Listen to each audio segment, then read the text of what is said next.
আল্লাহ, আল্লাহ তুমি আমারে মাফ করে দাও। আল্লাহ, আমি তোমারে খুশি করার জন্য যে সিদ্ধান্ত নিছি, আল্লাহ তুমি এটা আমার পূরণ করে দাও। আমি জানি আমার স্ত্রী। কি রে, এরকম হইলো কেন? আমার পুরো শরীর ঠান্ডা হয়ে গেল কেন? হঠাৎ করে এইসব চিন্তা মাথায় আসতেছে। মোনাজাতের ভিতরে আমার এরকম হইলো কেন? তার মানে কি আল্লাহ চায় না যে আমি হজে যাই? আল্লাহ, তুমি কি আসলে আমার কাছ থেকে এড়িয়ে চাচ্ছ? না, এটা আমার ভুল ধারণা।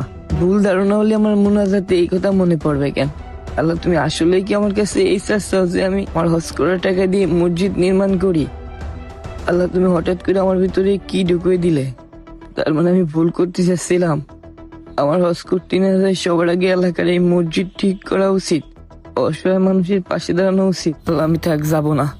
তুমি আমার ভিতর যখন এই চিন্তাটা দিছাও, তার মানে তুমি আমার কাছ থেকে এটাই চাচ্ছাও যে আমি হজে না যাই, জানি আমার এলাকার এই মসজিদটা আগে ঠিক করি, আমার এলাকার অসহায় মানুষের পাশে দাঁড়াই।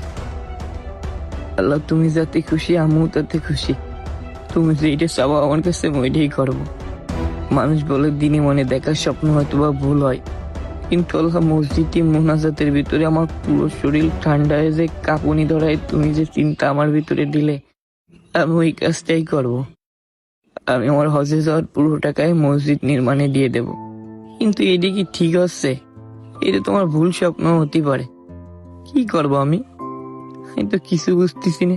হঠাৎ করে আমার এটা মনেও হবে কেন, বা আমি এটা ভাববো কেন? এ হুসাইনে, হুসাইনের কাছ থেকে একটু পরামর্শ নি, ও আসলে কি বলে।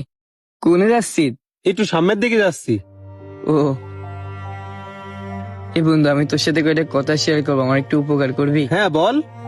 এ বন্ধু, আমি হজে যাবো বলে আজ কদিন ধরে প্রস্তুতি নিচ্ছি, কিন্তু আমার না মন টানতেছে না। আরে কেন মন টানতেছে না কেন? হজে